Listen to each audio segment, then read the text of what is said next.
You're, yes, perfect. Okay, we are recording and we're going to go ahead and get started. So you'll do the overview and then Dr. Taylor will come in and do introduce everyone. Sounds good. Thank you, Natasha. And thank you to all of our panelists. Thank you for everyone who's joined today. This is Africa Awareness Week 2023. Thank you so much. This is now the 28th year of Africa Awareness Week initiative at Morehouse College. This is day 5. This is the final day of events. We've had a very exciting week. Monday, we discussed the implications of the COP27 environmental justice movement in Africa. Tuesday, we discussed the African Free Trade Agreement, heard from experts on that. Wednesday, we discussed international development projects and African architecture. And just Thursday, we discussed biotechnology and students in the biology department heard from biotechnology experts based in Africa. All these panels have presented opportunities for students for internships, service learning opportunities. This is more than just a week of panels. This is engaged learning. The whole point of everything that we do is to plant seeds that will grow over time. So with that in mind, I want to thank everyone for joining today's panels. Today's topic of the day is culture. So today we, just want to celebrate, the culture of Africa and, more than anything, the idea of ending this week's events on the topic of culture is that it's a unifying topic, right? Everything else, kind of is very niche to people's areas of expertise. But when you think about culture and you think about, Pan-Africanism, it's basically a desired or an expressed desire on the part of African Americans to reconnect with Africa, and how better to do that than through music, media, things of that nature. So we have experts in all those topical areas ready to speak today. We've got a list of questions, and we've got Morehouse students, and Morehouse professor who's gonna deliver those questions, and we're very much looking forward to this lively conversation. All this content is posted on our website at africa-awareness.org. So if you're looking to engage with panelists after the fact, looking to follow up on internship opportunities and all those sorts of things, it's all going to be up on the website. The recording of this panel will also be there as well. So I'll turn it back over to you, Natasha and Professor Taylor. Thank you so much, John. We appreciate you giving the lively introduction. So welcome everybody to Africa Awareness Week 2023. As he said before, this was started in 1995. We've actually saw a little bit of a kind of delay, especially with the pandemic. And John, being a alumni of Morehouse, was very impassioned about bringing it back. And so we've had a really great week. And as he said, we're culminating today. So today's panel is on culture. And one of the goals of the panel, a particular goal of the panel, is to understand the importance of cultural identity, identifying and dismantling cultural barriers, and being an effective cultural ambassador. So that is what we hope you leave with after engaging with the panelists today. One will be present, the others will be online. And we hope you also ask some questions. So let me go ahead and get started with the panel discussion. And then we will invite our guests to come forward.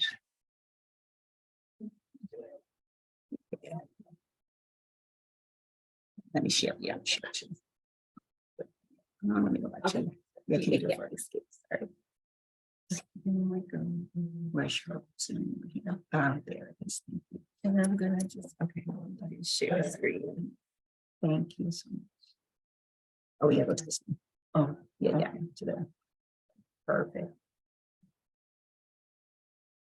Okay. Let me get back to the selection. Yeah, there it is. Okay. All righty. And so, Brother Stic, do you mind coming forward? We have a seat for you up front. Hopefully, won't slide around too much to make yourself comfortable and grab a lot of water. Okay. All right. So who we have with us today? We have Brother Khnum Stic Ibomu, well renowned for being one of the founding members of Dead Prez, hip hop artist. He's an activist. So he's the author of The 5 Principles, this book that we have here. We're actually going to have a book signing later today at the bookstore. So as we conclude here, you can go over to the bookstore and you can get a signed copy. Stic is joining us. Stic is a founding member of legendary rap duo group Dead Prez. He's an activist. And one of the things I heard from another professor here, I don't know if you know, Dr. Mansa King, he said that you've always been very welcoming about Africa Awareness Week. And he said, so since he's been a professor here much longer than I have, he said, you've always been supportive. So we want to say thank you for always being supportive. So can we give a round of applause? Alrighty. And so joining us virtually, we have Oji Singletary. He is the executive producer and director for several network and cable programmings for HBO, OWN, WE, TV, VH1, Netflix, and etc. And we'll get a chance to see him once we come back from the PowerPoint. Oh, and he is also another more. Okay, so another one of your Morehouse brothers. All right, so that's Oji Singletary. Also joining us is Chima Ogbuokiri. He is the Senior Vice President of Growth and Partner Marketing Strategy for AMC Networks. And a Morehouse alum. Thank you. And last but not least, we have Amil Gibbs, music producer and composer for TV and film projects, including Donald Glover's Amazon Prime series Swarm, NBA TV, and VH1. Also a producer for the biopic film on icon Marla Gibbs. Oh. So these are our panelists. All righty.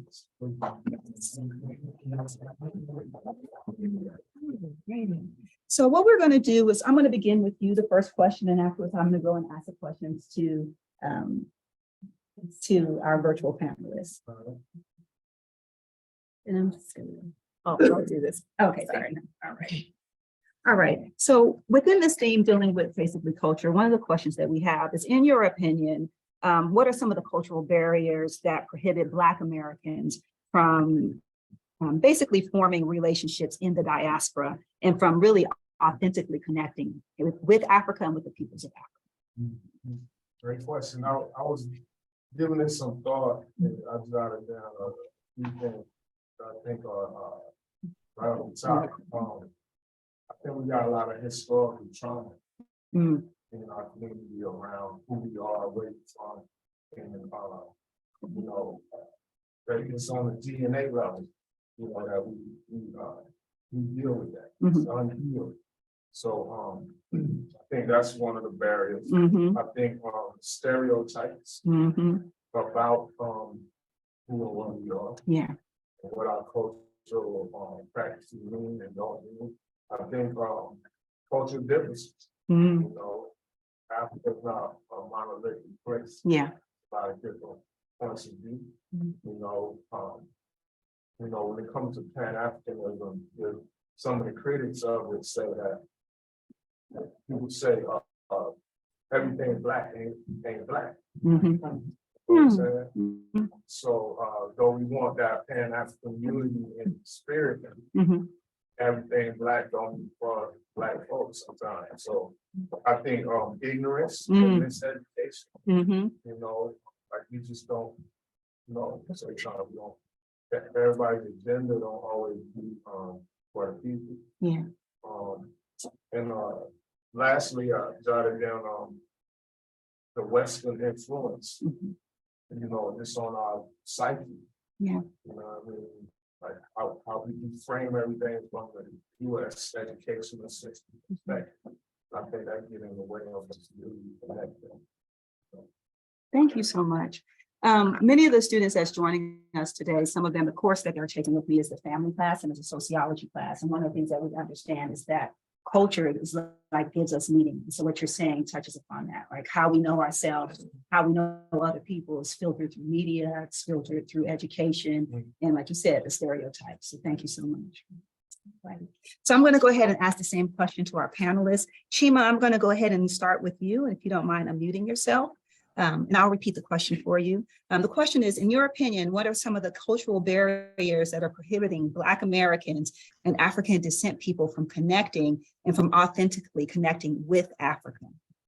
Yeah, no, 100%. First of all, thanks for having me here. Excited to be on this. I think the piece around trauma and the history around that is a big piece to start with, in the sense that I think about the fact that I grew up in DC, and for years, for some reason, had beef with everybody from Baltimore, and it was just, I had no reason why, but just grew up that way. And you get to a certain point and realizing like that those splits and deltas are false narratives that are built up just to keep you in that way. And I think a lot of it is set up on purpose, and comes through in the media that we watch and other formats to leverage those stereotypes and to build upon those things that may have been offhand comment, slight beef, singular situation that becomes blown out to make it seem like it applies across the board, and helps to reinvigorate that and push that separation, because that separation brings power to people outside the community. And allowing that and pushing that forward helps them to move forward. And so it's one of those things where in not coming together, it benefits others, and Yes. if you have the power in the space, you're going to push for that day in, day out. And I look at a country like my own of Nigeria, and the fact that it started out with only a few states, and every year it would be cut a little bit further, so that the person that was once your brother is now somebody that you're fighting against. And it's the same kind of ideal that happens across the world. Thank you, Brother Chima. Brother Oji, do you mind? Do you need me to repeat the question for you? I don't mind if you would like me to repeat it. Please, if you don't Yes. mind. Yes. No problem. So in your opinion, what are some of the cultural barriers that are prohibiting Black Americans and African descent people in the diaspora from basically authentically connecting with African people and the African continent? Yeah, I'm gonna agree with Chima a lot in regards to just feeling like it's not an equal playing field. And there's cultural things that are set up against Black people in general that we're fighting on a daily basis. And just from my own experience as a Black director and a storyteller, I think that it's important for us to prioritize the emphasis on Black culture and recreating the stories that are told. For example, there's an animated series that I'm developing with Disney right now that's about a young African-American girl who finds a time travel machine and goes throughout history to teach throughout history to experience different Black cultural events, to rebrand Black history. So what we're trying to do is we're trying to, through a fun, creative way, create an opportunity for kids to learn about Black history and tell stories that have not been told and celebrated, not only for African-American culture, but for African culture, because there's so many stories that people are unaware of or just have not been told. So I think, when you get in these positions, I think when you are aware, I think it's important to prioritize Black culture and Black stories, and especially in the media, and just to do a better job with sharing these stories and prioritizing them. Thank you so much. Brother Amil, are you available to answer this question? We want you to be safe driving. Okay. Yes, I'll be in the office soon, but I'm in LA driving right now. Okay, well, thank you for joining us nonetheless. So in your opinion, what are some of the cultural barriers prohibiting Black Americans and African descent people in the diaspora from authentically connecting with African people and the African continent? Nice. Yeah, I was listening to the other panelists. I do agree with what was being shared, primarily about education and miseducation. The 2 points I'll tap into is colonialism and tribalism. Ethiopia is the only African country that was never colonialized. And to this day, our brothers and sisters in Africa specifically are still colonies of European mindsets and oppression. And so obviously in America, with police brutality, racism, sexism, there's a lot of oppression here. So we're dealing with oppressed people globally who have been miseducated on their identity. And when you take that type of evil and manipulation and separation with a natural sense of tribalism that all people have to protect their immediate community. The separation becomes more dominant than the unity. And that's a mistake because we have more in common than we do separate. But we look at our differences more than look at our unifying factors. So if we can start looking for our similarities and looking how to unify, we'll find more of that. And being in music, I like to say that Afrobeats music has been a unifying factor. You know, people listening to Wiz, Kid and Burna Boy and whatnot are having a version of connecting with our brothers and sisters from another country or different parts of the world, but they're having more loving music and not the infiltration and the effects of colonialism, where it's just about drugs, sex, murder. You know, in the US, it's hard to get a record deal unless you're pushing the line of evil. You know what I mean? So re-identifying and looking for the good, and it's accepting the fact that we're dealing with a lens that's been hurt through colonialism. Thank you so much. Thank you. This is a perfect segue into the next question. And also, so you can also kind of elaborate for the young folks here in terms of the things that you've done in the community, especially through your activism and through your music. So the first question was dealing, what are the barriers, right? But now we have people who are very much involved, who are present here, who are experts, who are on the ground, who basically have created this bridge. So I want you to be able to explain to us, you know, in terms of how are you helping to bridge the cultural understanding of the African diaspora, and how are you, what does that actually mean for Black Americans and people? And so, you know, you can go off the cuff and tell us a little bit more about kind of like your history or your music, but specifically, can you speak to what this cultural barrier is and what your solution is towards it? Yeah. Well, I think the nutshell of the barrier is politics. You know what I mean? It's in all the different ways that politics, you know, is manipulated our unity or disunity or disorganization. Like that's wherever you go, you're gonna find that. You know what I mean? Whether it's in, you know, LA or Lagos or wherever, you know, it's the politics. So for us, political education, as far as when I say us, Dad Prayer and music, you know, political education is a foundation of understanding how the world works from an African point of view, you know, and an oppressed person point of view, and then being able to assimilate that understanding into our cultural expression of hip hop, and you know what I mean, and be able to make it connect the dots. And I think what we've been able to do with our first album, for example, Let's Get Free, you know, a lot of different. See, like I dropped the hyphen, like African American and all that, like African.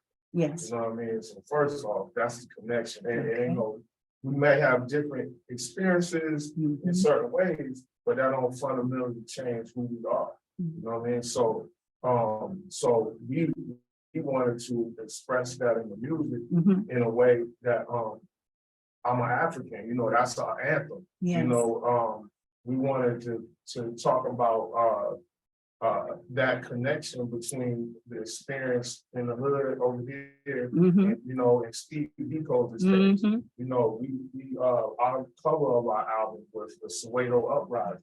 You know what I mean? And we didn't see that as like Africans over there. We saw that like us rising up. So it's the identifying with ourselves all over the map. I think musically, and like Amil was saying about like the new wave of Afrobeat and Amapiano, and this is like we working on new music now, and that's the antenna.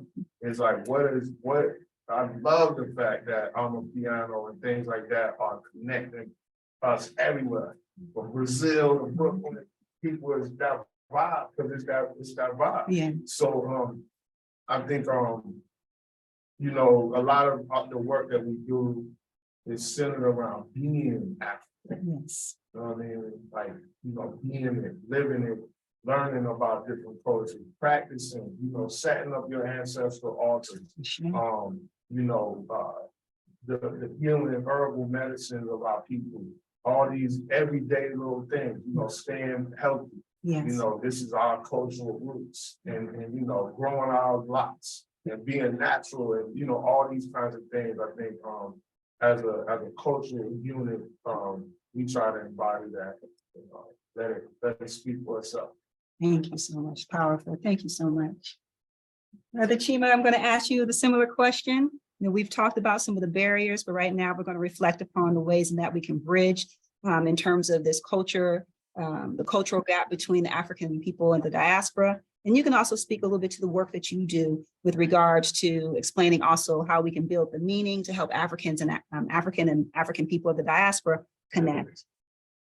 Yeah, no, you know, it's interesting because I like a lot of people, I'm sure, even in the room, I can't see them, but you know, sit at that intersection of, you know, having, you know, grown up in the United States, but you know, being a Nigerian, and so it's this weird connection of if I'm in Nigeria, I'm the American, but if I'm in America, I'm the Nigerian, and you know, having to balance against that. And I think it's a place where, you know, in finding comfort with that, understanding that I can be a true ambassador in that space and be able to connect the dots for folks and to understand that it's not that far apart. The interesting piece is, you know, with the music, with the film, with all those kind of pieces, we start to recognize things aren't as far apart as I think people initially thought they were. Some of that is actually true. And I think technology brings that a lot closer. In the fact that you can jump on Facebook now and actually see what's going on. You know, it's not somebody just telling you, oh, it's spears and elephants, you know, or, you know, in the US, it's all, you know, people shooting each other or whatever it is. You can actually see people living different lives and expressing themselves in different ways. And the fact that this diaspora is actually representative of a much larger community that comes through in the music, that comes through in film, that comes through in the technology. And I think, you know, in the past, there was lots of barriers to making that happen. I think now I see my opportunity as not just an individual, but being in the TV space, having a responsibility to show those different types of stories so that it's not a singular view of this is what it is, because those things are going to go around the world and other people are going to interpret, okay, this is a story about South Africa. And so this is what South Africans are across the board, or this is a story about, you know, Detroit. And so this is what is all representative of, you know, Blacks in the US or Blacks in Detroit. And, you know, when you have multiple stories to go along with that, you know, are spread throughout, whether it's digitally or otherwise, people can come to different conclusions and people can see a broader range. And therefore, you know, even with that miseducation that comes in, people have images, visuals, and interpretations to push against that. And, you know, that's probably one of the most powerful pieces is to add an exposure layer to the education. Thank you so much, Brother Chima. Brother Oji, I'm going to ask you the same question. We were talking about the barriers, and now we're thinking about the ways we can create solutions, and particularly things that you have done or some prescriptions that you might have in terms of building this cultural unity or getting rid of the cultural gap between Black people and African people in the diaspora. You could speak to your work. You could speak to meanings of identity and representation if you like as well. Sure, thank you. You know, I think ultimately what it comes down to is self-love, right? And I think that I agree that we are all African, and I think that knowing that and recognizing that as Africans we need to you know, embrace our brothers and sisters in the motherland and just share our gift, right? Like my gift of being a storyteller is something I encourage everybody to go to Africa. I'm of Cape Verdean descent, so also, you know, West African. So I've had the opportunity to be a part of the, you know, my culture naturally, and I've had opportunities to travel to Lagos and Nigeria and throughout Africa, and made real connections and real lifelong friendships, relationships, and business opportunities. So I think that you know, as a proud Black man, I think that in my gift as a director, it's important for me to share my gift with the world and prioritize my people as an African man. So that's in a nutshell. I think it's just important to just share your gift, go back, visit, develop relationships, and be proud of and show yourself love as much as possible. Thank you so much. So I'm going to use this as a moment to segue. So this summer we have a group going to Senegal. So if you guys are interested, the Office of International Education, Senegal, Then also, I believe that there may be another group through the MPage program that will be traveling to the continent again. But pretty much every winter break, spring break, and summer break, Morehouse offers some type of trip to the continent. So you can actually do what Brother Oji kind of described you to do, right? All righty, so Brother Amil, we're going to move over to you. We're going to ask you a similar question as we were talking about pretty much the barriers. We're thinking about the solutions and the ways in which you can engage or what you might prescribe for our people in terms of bridging some of the cultural barriers that are prohibiting Black people and African-American people from connecting. So you could speak to cultural identity, representations, or just anything that's in your heart in terms of how we can build and move beyond this cultural gap. Yeah, you know, listening to what everyone's sharing gave me a thought. You know, I, like Oji, have been blessed to go to Africa. My name is Amilcar. I'm named after a Cape Verdean brother named Amilcar Cabral, who fought to free these West Coast countries from colonialism. And, you know, I will say when I went to West Africa myself, I did have a spiritual awakening. Not everyone has it, but I realized that my temple, my body temple of the Most High, didn't have any place for death. So that's why I became vegetarian 20 years ago. You know, before being vegan was a trend, I had a spiritual awakening in West Africa, and it was about life and love, just like Oji said. And so, yeah, I believe the first step is if you get the blessing, the opportunity to actually travel, have the experience of connecting with not just African countries, but the whole diaspora. You know, there's parts of Brazil that maintain more African culture than even certain African countries because they were never really introduced to mainstream cultures. And so traveling and being with our brothers and sisters, experiencing the energy in these and the vibrations in these different places matter. And then also sounds a little out the box, but e-commerce, about $4 billion is opening up around the world because a lot of our brothers and sisters who didn't have bank accounts and didn't have education, they have smartphones, and smartphones allow you to have online banking. And so now you can connect with people that otherwise weren't available. And you know, some online businesses and some e-commerce ideas to really pull in and create an online community will be much more feasible in the moving future.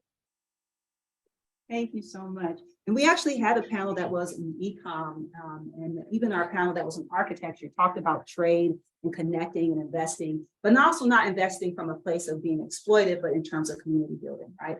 And although you may have missed that, there are videos, as John was saying earlier, will be available on YouTube so that you all can go back and revisit that. The other thing that we want you all to do too is to connect with many of the panelists, right? So they made themselves available to you all, but you can also still connect with them outside of this setting in terms of emailing them as well. Okay.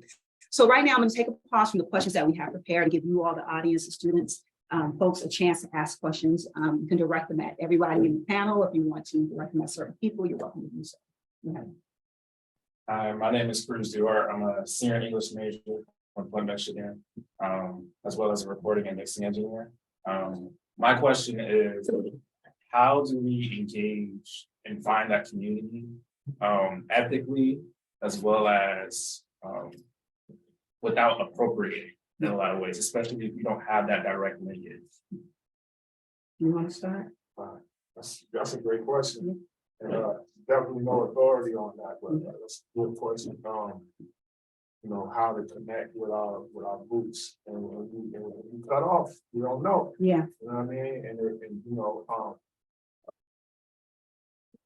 I think that's where, from my answer is, it's in us. You know what I mean? You know, who we are is in us. You know what I'm saying? So it may not look like a traditional model. Like we had that particular, like you might not grow up in Europe, like specific. You know what I'm saying? So I think one, we have to respect that we can't just take Yoruba culture and make some new shit and, you know, gotta respect it.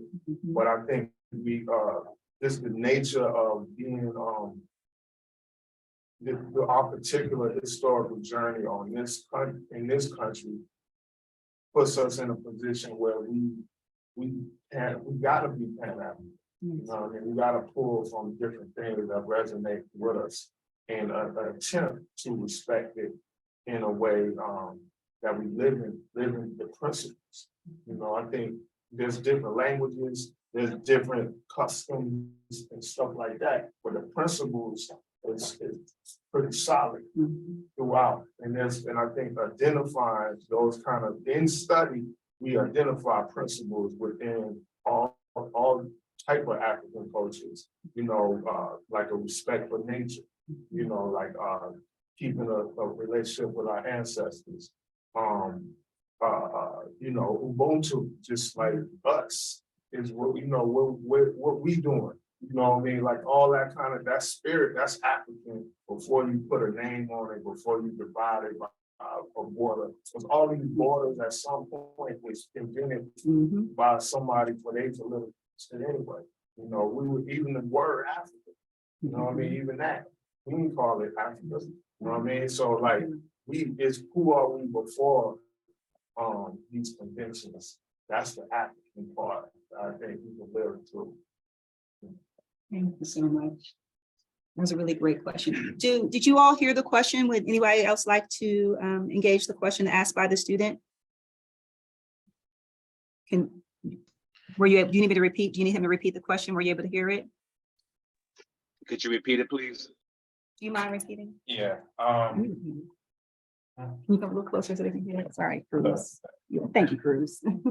My question is, how do we find ways to engage and connect ethically and without appropriating, especially if we don't have direct lineage? I'll jump in really quick, just, you know, and, you know, I think a lot of the stuff is reiterating the stuff that Brother Stic mentioned, which is, you know, that idea of like giving respect to the culture itself. And I think a piece of that is trying to dig one layer deeper. Oftentimes where appropriation comes in is like, oh, you know what, the clothes or the activity that folks are doing, that seems chill, that seems like something I want to try out, but it's at the top layer and no kind of recognition of why people may be doing things that way, or, you know, what drove that. And I think the taking a moment, whether it's through travel, other things like that, all the things that we've talked about here, to get a layer or two deeper to understand the background of it or the significance of it, you know, because some of it is just, it is what it is. It may be some fashion or things like that that just speak to how people are going in that day. But some of it has a background story to it. And there's a reason why people are doing things in that way. And so without understanding that piece, that's where it starts to tread from, hey, I appreciate this and I'm trying to honor this, moving over to a space of, you know, possible appropriation or, you know, doing it in a non-ethical way. So, you know, if there's any kind of situation, I think we all do it to some extent, and everything has that fine line where it could be assumed in that way. But I think us as a diaspora, we all have ownership across the board to all of it, right? It's all part of us. But understanding the nuance of it, I think, is an important piece to ride that line in the right way. Thank you.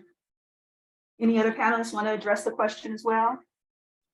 Yeah, I'll just say real quick that I agree with Chima, and I just think that it's just important to understand that just to be authentically who you are, right, and understand that taking advantage of opportunities, like you know, the opportunity that was mentioned about traveling to Senegal with Morehouse, like taking advantage of those type of opportunities, and then understanding to be comfortable within your own skin and understand that you know, you're sharing your gift with Africa as well, right? You are an African man, but just you know, own who you are as and be, you know, present, right? And just enjoy that experience, man. I think that's my perspective in general. Just know that you add value, and that experience adds value to your life. But you know, go at it from the perspective of you also being authentically who you are, add value to the experience as well, and understand that.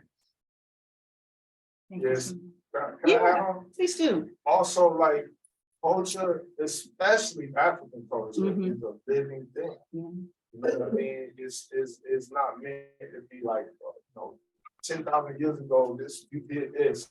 So we just gonna copy paste that, like, that ain't how we move, that ain't how our music move. We, our rhythms don't, the pattern of this 1, 2, 1, 2, Yeah. like, that ain't how we do it. We creative and it flows. So I feel like, that's so important when we start, because, culturally,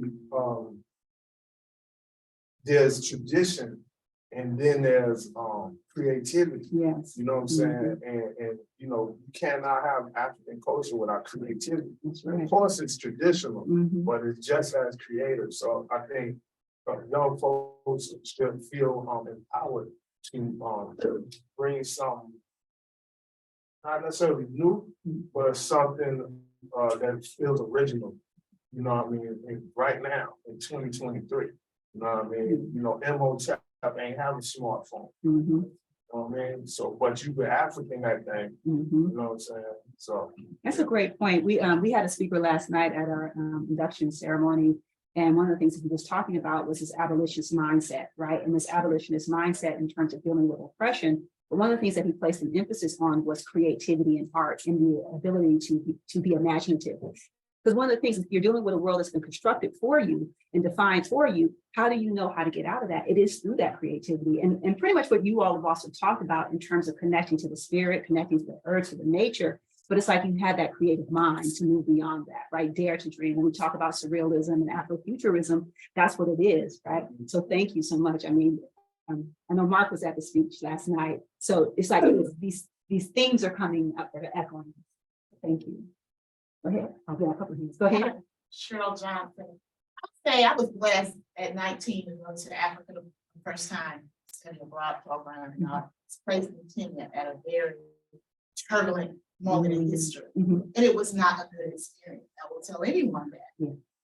But the two questions I got over and over again, which kept me centered in my authenticity, which I challenge everyone listening. Two questions I got from the elders over and over again. Who are your people? And what is your program? Who are your people? And what is your program? So even when you get ready to go to Africa, go to Brazil, go to Cuba, go to Jamaica, go wherever you're going, you're able to answer those two questions, and that will keep you grounded. Right? Because you are who you are your ancestors represent. So you take that with you where you go. And that's just as authentic as being from Africa, from the continent. Brother, yeah, please. Yeah, question pertaining to culture and things that are, I guess, contained in culture. And one of the primary things would be probably love and relationships, especially, I guess, sexual relationships or like man-woman relationships, further in life and stuff like that. Like, we really don't know how things really were in Africa before we were, I guess, brought over here transatlantic and all of the other manipulative things that happened since we were connected over there. How do we, I have this conversation with my wife all the time, like how do we reconnect, or how do we actually know where we were before the interception, if you want to call it? Like the colonial contact. How do we reconnect and like kind of figure out how our love relationships were before all of these issues that we've encountered transatlantic and diaspora and things like that? Y'all have any suggestions or any tools or resources y'all have used to kind of connect with your significant others, or just figure out how to do it appropriately once again? So I'm gonna make sure. So for the folks that are in the virtual world, did you hear the question? Do you want to take that question before we bring it present here? And hey, this is Amil. I'll just chime in and say something Thank you. simple and let the other panelists get to it. So what I'll say simply is we got to remember that we have a higher power. You know, the Most High made us and created us for a purpose.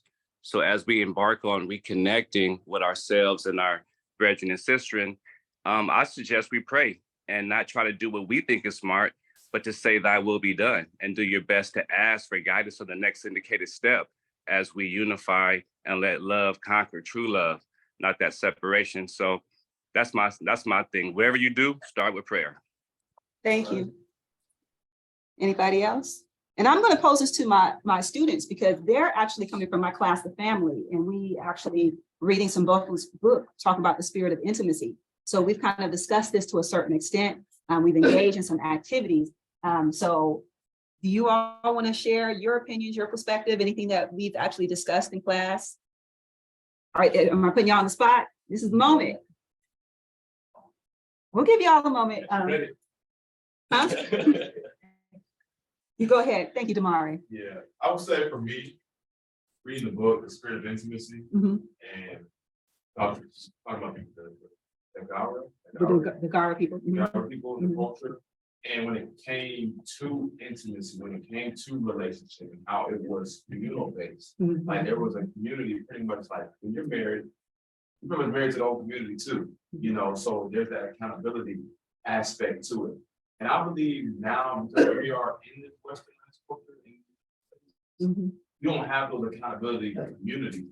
Mhm. We have, you know, some people, I believe this Eurocentric mindset of do y'all, you know, do what you do, or me, myself, and I. That's a Eurocentric mindset. Mhm. Like everything, you know, like we said, we follow people. I am because we are. That's right. You know, that means everything we do should be based off the improvement of the community. So I believe we need to understand that within ourselves. Then when we understand that within ourselves, we can actualize that in our community. You know, of course, one of the brothers mentioned about starting with prayer. And I'm a religion major. So me going into that, like we look at the church or whatever you're not Christian, you know, mosque, you know, or whatnot, wherever you feel like the spiritual community is for you. I feel like that's one of the communities too. And if it's not doing this, they're not doing what spirituality should actually do. So I believe it's multifaceted we can, you know, push. But I believe that's one thing I learned reading the book, The Spirit of Intimacy. Thank you, Damari. I appreciate you. Panelists, do you guys want to build or add anything with regards to the question that was posed? Would you could you paraphrase the question one more time? Because I caught pieces of it, but couldn't catch the whole thing. Do you want to repeat or you want? Yeah, I don't mind paraphrasing. Basically, was talking about how things were done before the cultural interceptions. I want to say, like if you think about how basically the only teacher of how to raise your family that we had was our grandparents, great grandparents. Who did they learn from? Like they learned from basically the white man of how to treat and how to raise your wife and family type thing. Like that's how we learned. So how do we reconnect with how we were prior to these interceptions? Got it. So you're saying there was a way we did things prior to colonialism and things like that, and you know, trying to reconnect with that in terms of our family relationships. Correct. Is that okay? Yes, Yeah, I mean, look, you know, one quote that I wrote down. I've been writing down some things, and one quote that I wrote down was I think Brother Stic mentioned it was Imhotep ain't have no cell phone. I'm gonna stick with that. You know, like I think you know we go through time, right? And I think there's pieces of that we need to pull forth, but there's pieces of it that in today's day and age, you know, fall flat. And so, you know, the piece around prayer, whether it's a, you know, prayer in a traditional sense or not, you know, that idea of the family that prays together stays together. I think it's finding communal activities and bonds to, you know, to connect around and ensuring that, you know, the go forward, you know, represents some kind of, you know, clear connective tissue. You know, it doesn't have to be everybody's walking in the exact same way. And in fact, it's probably better that everybody in the family is not walking the exact same way so you can cover more ground. But at the same time, you know, there is a connective tissue. So you know where you're going to meet, you know, at 9 p.m. and you know where you're going to meet at this other time, you know, whether it's the meals or prayer or things like that, but finding those opportunities to, you know, come together, build those bonds and not just in the immediate, but in the extended family, working in that way. And I think, you know, that's one of those things that have stood the test of time. It may look different and it may be movie night and it may be those other kind of pieces, but, you know, the same way they were doing it, you know, telling stories, you know, as a way of passing down traditions and staying connected. I think those things I think those things persist and, still are vibrant within our community as a whole, but just, it has been fractured by whether it's, the prison system, other things like that, all those kind of pieces that come into play. But I think still finding those elements is drives that power throughout. Thank you so much for the Gina. Anybody else want to jump in? And I'll say this, because what you just said, we talked about in class, the role of rituals in terms of creating intimacy. So when you mentioned like the family night and the movies and the dinner, the rituals that we basically create, we can reclaim in terms of creating this intimacy. When we talk about intimacy, we're talking about bond, we're talking about authenticity, we're talking about vulnerability, we're talking about transparency, right? So thank you for saying that. I mean, you guys are giving me some kudos, because it's like, this is the stuff that we're talking about. So, sometimes when the professor says it, I'll really stick. When somebody else comes and say the same thing, it's like, there might be some wisdom here. So thank you so much. I know that for our students, class actually ends at 11:50, but I know that there might be a mass exodus. So I want to give the panelists a chance, if you want to leave some parting words for them. I mean, I know that everyone here is not a student, but if you want to leave some parting words, if you don't mind, that's it. Right on. I'm grateful to be here in your presence and what I know is the future. Happening right now is our building your education and networking world views. You know what I mean? I would want to remind you guys that African people, we are scientists, and not just in the lab, but in the lab of life. And with science, you come up with theories and test it, and continue to create technology based on that experience, right? And so whether you talk about relationships, whether you talk about economics, music, whatever it is, own your scientific lineage and know that you have the right to study things, have new hypotheses, have try things, test things.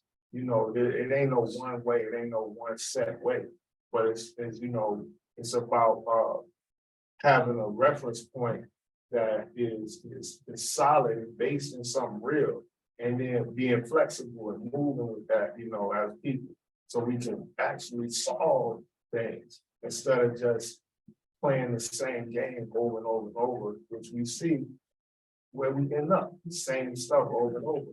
So based on, if it's relationships or whatever, on real things, like we study the stars. It's like, what is the sun doing in relation to the earth? In this pattern. How may I be like the sun in my home? How can I give light, warmth, and energy 365? And my earth, be able to bring forth life and have, the different seasonal, what I mean? This is the type of way we play with the universe we in. We try different things, and it might not work for everybody. It might, or we might say, it's like that in this way, but not like that in this way. And you know what I mean?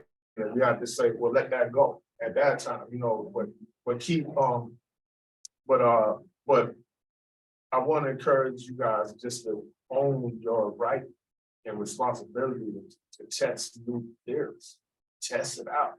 You know what I mean? And we don't have to believe nothing. We can test our theories, and if they work, they work. And if they don't, switch it up. Thank you so much. Once again, there's going to be a book signing with Brother Stic afterwards. If you have to leave, you have another class and you want a book, let me know and I'll get one signed for you. So who wants a book but have to leave? Okay, got you. All right, brothers, can you please leave some departing words for the students? Sure, real quick. Let me give Stic a special shout out too, because I was a sophomore at Morehouse when that first Dead Prez album came out, and it was very impactful on my life personally, man. And so special shout out, Stic. And if y'all ain't checked that album out, and I'm sure a lot of his other work, please check him out because the brother was very impactful on me personally. So love to you, Stic. Yeah, and in general, y'all, I challenge the group to be dangerous, to be different, to be authentically yourself, and and use, you know, us as resources. If I can apply any game or insight, please reach out. My name is Oji Singletary, OJI Singletary. I'm not hard to find, but let's tap in. Thank you, Brother Oji. This is Amil. I want to say Oji stole my thunder. I was going to give Stic the same credit, man. Their prayers being conscious at a time when everything had to be kill and murder and just negative. It made me identify and feel like I could relate to somebody. So I would say keep being intentional to support positive music and art and media and stories. And also, like Oji said, stay dangerous and seek. You know, Imhotep didn't have no cell phone, but how did they do brain surgeries without cutting a skull? Why are there big heads in Mexico, but they're African Olmecs with wide noses? Like, seek that connection, seek that mysterious ancient wisdom that we cultivate, and stay in love, y'all. Peace. Thank you. Hey, and real quick, you know, I think there's two pieces. I say seek exposure, you know, and that's an extension of seek, you know, because exposure is that powerful layer, and then always ask the next question, right? I think a lot of times we find ourselves in rooms or in situations where we don't want to ask the question, and that's where we're lost, right? Because if you don't ask, you're not being curious. You don't find out. You don't get to that next level of understanding. So be curious, both about the world around you, but to your own self, you know, in terms of what should be and what makes sense.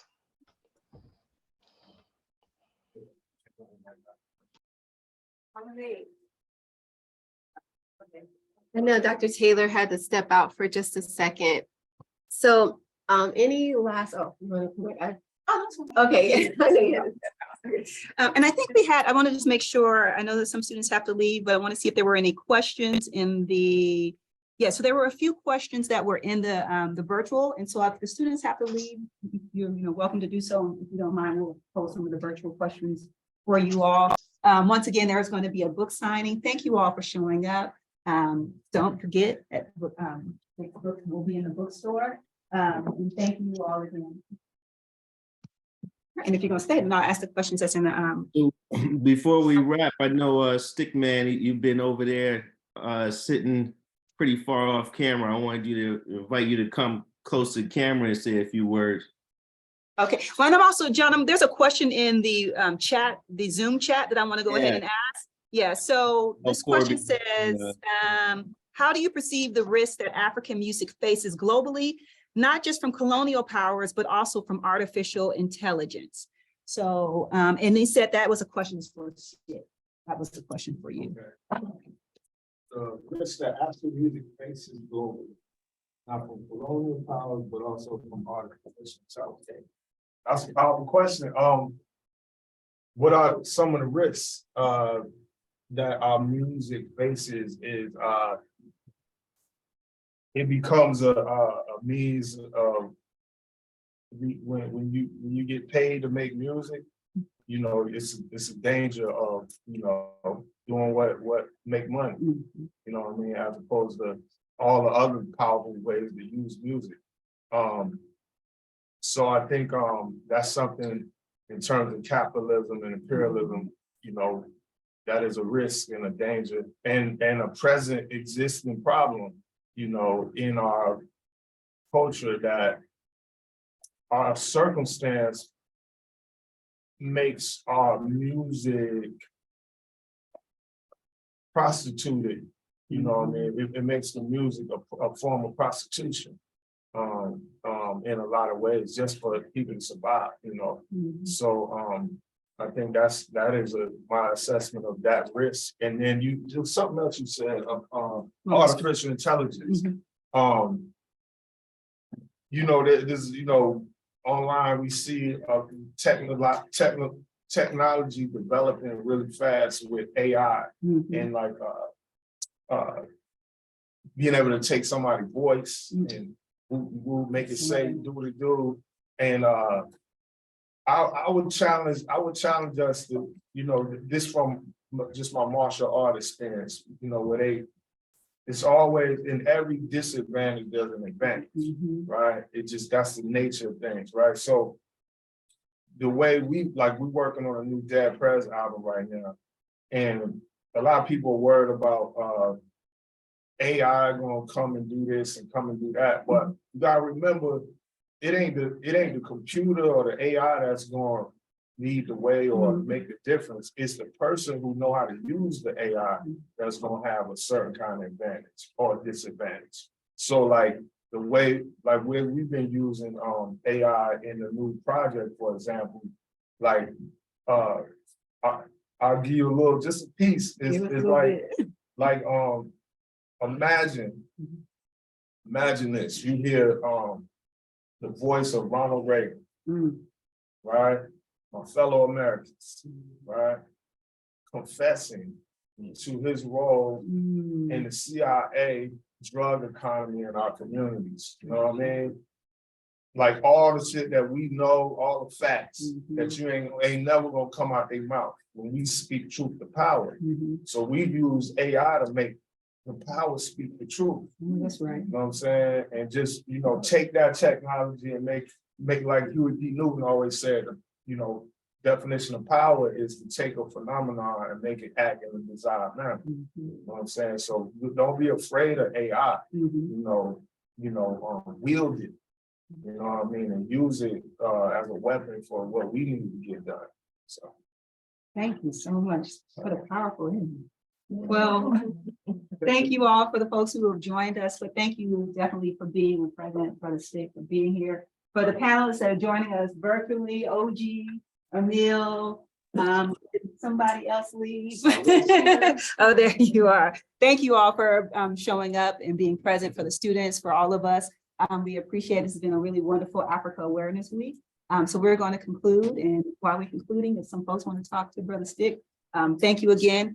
John, do you have any final words? Yeah, I was gonna say, I wanted to say one last thing, appreciate you, Brother Stic. You came to Africa Awareness Week and performed. I can't remember what year that was. Was it 2003 or 2004? But it was a milestone moment for this conference. And then following that, we were able to, work with Wyclef Jean, and we've done things internationally, service learning initiatives, all those kind of things. And when people like you add a microphone to the things that we're doing, it really amplifies it. So I just appreciate your energy. Wanted to give you those flowers. And I just also wanted to say, Africa Awareness Week is a long-term relationship-based kind of thing. On Wednesday, we heard from the brothers at Habesha. I don't know if you're familiar with what they're doing in Africa, but that's like a 15 going on, I don't know how long, years long relationship they've had with Africa Awareness Week that is built over time. So I just wanted to, invite you to always use this platform to come back, you know what I mean? Put your book out, anything you got new, I wanted you to consider Africa Awareness Week at Morehouse sort of like a family initiative. It's always a platform open to you. Appreciate you. That's all. Appreciate it, man. And also, just to all the panelists, feel free to also collaborate with Morehouse's Africa Awareness Week too. We know that some of you all are Morehouse alums, so we definitely want to keep you engaged. I'm Spelman alum, but we definitely want to make sure, we keep this kind of momentum going between all of y'all. Stic, Amil, Chima, Oji. I think y'all are doing great work. And it's just good if y'all continue to have this kind of collaborative spirit, especially with the universities, the HBCUs, and specifically Morehouse. And also, John and I will be doing a little reception for the panelists in Los Angeles. So Stic, if you're going to be in LA in May, we are going to do like just a little small thank you dinner to the panelists who were able to join us. So, and we'll send out information through the WhatsApp. Appreciate all you guys. I'm looking forward to meet y'all and getting to know some of y'all better. So appreciate everyone's time today. Thank you guys for the opportunity. Thank you. Thank you. Okay. Have a